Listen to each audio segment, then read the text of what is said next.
तपाईसँग एउटा प्रश्न छ। तपाईको घरको छाना चुहिँदैछ, बुवा भन्नुहुन्छ पैसा छैन, आमाले भन्नुहुन्छ तर घर यसरी बस्न मिल्दैन। त्यति बेला तपाईँ के गर्नुहुन्छ? रुनुहुन्छ, छिमेकीलाई दोष दिनुहुन्छ वा बचत गरेर छाना ठिक गर्नुहुन्छ? साथीहरू, नेपाल अहिले त्यही घर हो। छाना चुहिएको छ र आज हामी कुरा गर्दैछौँ त्यो ठिक गर्ने उपायको। एउटा सामान्य नेपाली परिवार, बुबा ज्याला मजदुरी, आमा गृहिणी, 2 छोराछोरी। छाना चुहियो, पैसा थिएन, तर परिवारले के गर्यो? चिया कम खाए, बाहिरको खाना बन्द गरे, अर्थात् भारतको बोर्डर सिज गरेर सामान आवत जावत बन्द गर्यो। मन नपर्ने चिजहरू किनिएन। 3 महिनापछि छाना ठिक भयो, घर सुरक्षित भयो, किनभने तिनीहरूले बुझेको थिए भविष्य बनाउन वर्तमानमा केही त्याग गर्नुपर्छ। अब अर्को कुरा, तपाईले चिया पसल खोल्नुभयो। पहिला महिना चुलो र बर्तन किन्नुभयो, कुर्सी किन्नुभयो, खर्च बढी, आम्दानी कम। छिमेकीले भन्यो घाटामा छन्, तपाईले भन्नुभयो होइन यो लगानी हो, फर्किन्छ, र साँचो नै फर्कियो। नेपाल अहिले त्यही चिया पसल हो। सडक बनाउनु पर्छन्, अस्पताल बनाउनु पर्छन्, पैसा लाग्छन्, समय लाग्छन्। त्यो पैसा करबाट आउँछन्। यदि नगरे पसलै बन्द हुन्छन्। अहिले भारतबाट आउने सामानमा थप कर लागेका छन्। मान्छे भन्दैछन् किन? सस्तोमा किन्थ्यौ। उदाहरण साबुनको ल्याऊ, भारतबाट 50 रुपैयाँ, नेपालमा बन्छ भने 70 रुपैयाँ। जनताले 50 वाला किन्छन्, स्वाभाविक हो। तर त्यसले के भयो? नेपालको कारखाना बन्द भयो, 500 जना बेरोजगार भए। हामीले के बचायो? 20 रुपैयाँ। 20 रुपैयाँ बचाउँदा 500 परिवार भोकै बस्यो। अब कर लाग्यो, साबुन 65 भयो।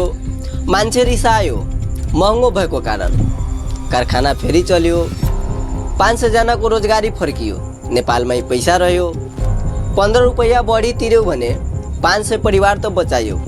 यो कर थियो कि लगानी थियो?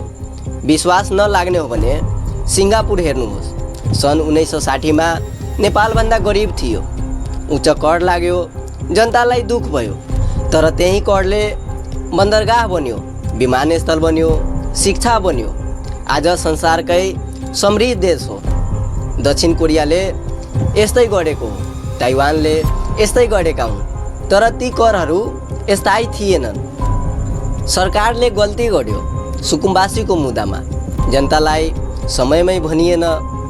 जब भनिँदैन अफवाह फैलिन्छ, डर बढ्छ, अन्यल हुन्छ। यो गल्ती हो, तर गल्ती र नियत फरक हुन्। नयाँ डाक्टर, अनुभव कम, तर मनमा बिरामी बचाउने नियत हुन्छ।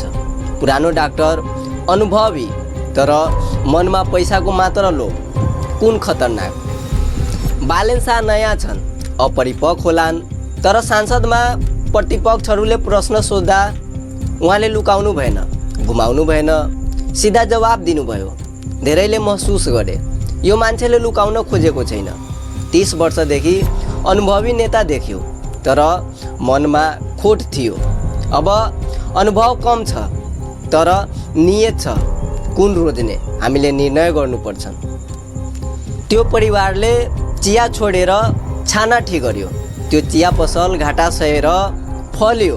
त्यो सिङ्गापुर कर तिरेर संसार जित्यो। नेपाल पनि त्यही बाटोमा छन्। प्रश्न सोध्नुहोस्, अधिकार हो। हिसाब माग्नुहोस्, कर्तव्य हो।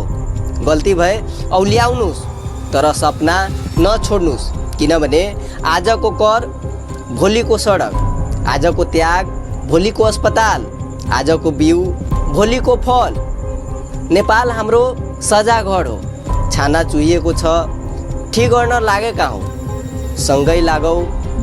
जय नेपाल।